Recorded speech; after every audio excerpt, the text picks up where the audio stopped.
Whatever you can imagine, I can create. Let's party.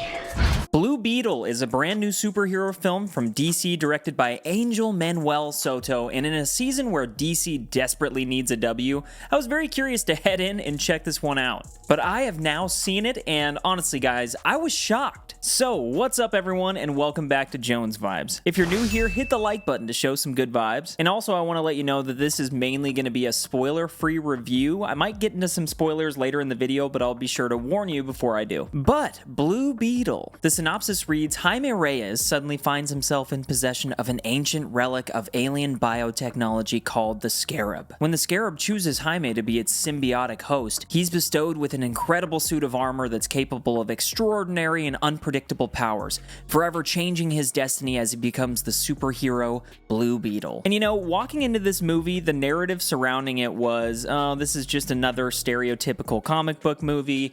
It's gonna flop, yada yada yada. But I went in and, as always, I checked it out for myself, and guys, I gotta say, I freaking loved this movie. It had a little bit of everything: romance, technology, well-executed CGI, and solid practical effects, which was really nice. It had a great score, and it has some of the best, if not the best, humor of the year. But over everything, it had heart. I would compare this first viewing to maybe the first time that I saw Transformers, or even possibly, or I would compare it to Spider-Man Homecoming. It was easily as good as those movies, and it did its job. It created a brand new Blue Beetle fan. Right here. Over here. And some of the excitement before the movie, I heard some people in the audience talking about Cobra Kai. And this might come as a shock to some of you, but I've never seen Cobra Kai.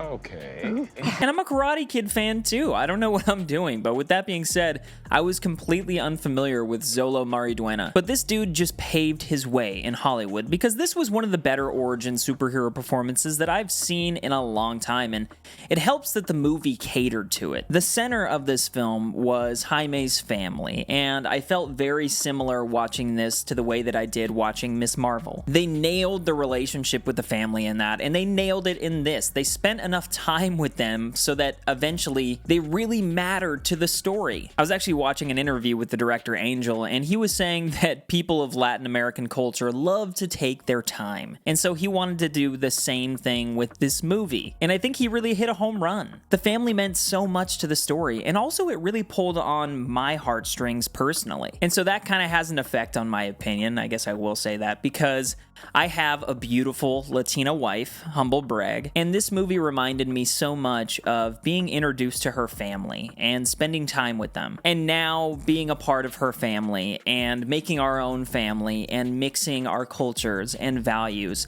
It just made me so happy to see that that culture was represented so well in this movie. It's such a rich culture to try and fit into one origin story, but they did it. You had some music in that, you had some cumbia that I heard, the food, I saw some nice warm tortillas that made me hungry, but like I mentioned, the core is the family. Jaime's support system, his rock. And so he was amazing, and I'll also mention George Lopez, man. Where's he been? Like, this was the perfect role for him, and I'm really excited about the future. If they continue with this story, and they keep him around, I don't know. He's kind of like Ned to Peter Parker, the guy in the chair, and I could always see him having some sort of funny dialogue just in the background. But the sister and the mom and the dad were all fantastic. Also, Bruna Marquezine, I hope I'm saying that right, who played Jenny, she was really awesome. Her and Xolo had a ton of chemistry, and in a day and age where sometimes it feels like we're getting less and less romance in movies, it was good to see a very emotional, romantic connection between these two characters. And oh, I forgot to mention, but my favorite member of the family ended up being the Nana. She was hilarious, and when you see the movie, you'll know what I'm talking about. But then there were the villains. Susan Sarandon, Mrs. Racer, from my favorite film of all time, Speed Racer. I thought she was good. She plays this kind of snooty, big-time corporation owner. She owns Cord, and she played a very evil lady really well. But the clear standout was Carapax, or Carapax. This villain had no right going this hard. It was very reminiscent of the first Iron Man to me, just this brooding opposite foe for our hero to fight.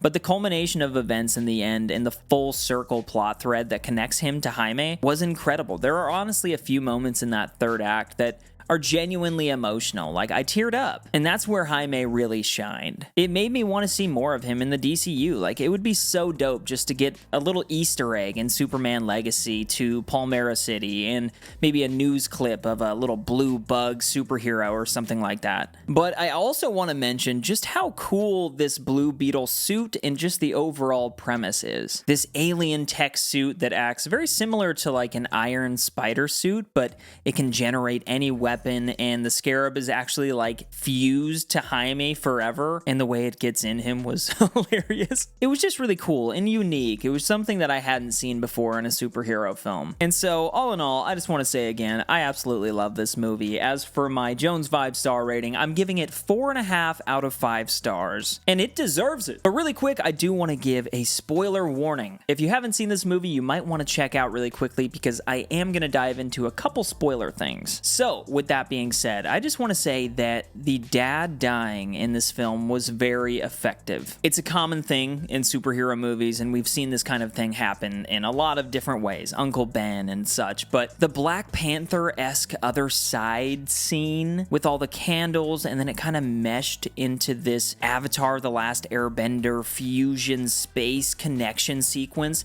It was just so unique, and that was probably the most emotional part to me. I just wanted to bring that up just to see if anybody else felt the same. But then the other spoiler is just that post-credit scene. Jenny's dad is alive, and I didn't quite catch what he said. Is he trapped or something? Is that supposed to set up some sort of a sequel? I mean, who knows, but I sure hope so. I like this movie so much that if it happens to bomb at the box office, I will petition for the rest of my life to get a sequel. But yeah, that was Blue Beetle, and at this point, I do want to turn over this conversation to you. Please leave all of your thoughts down in the comments section, and if you haven't seen it, go see it. Also, give this video a like if you're new around here. Be sure to subscribe for more content like this, and hit me up about anything nerdy on Twitter, X, or whatever, at Jones Vibes Only. But Blue Beetle could be our first DCU hero, and here's to hoping that he is.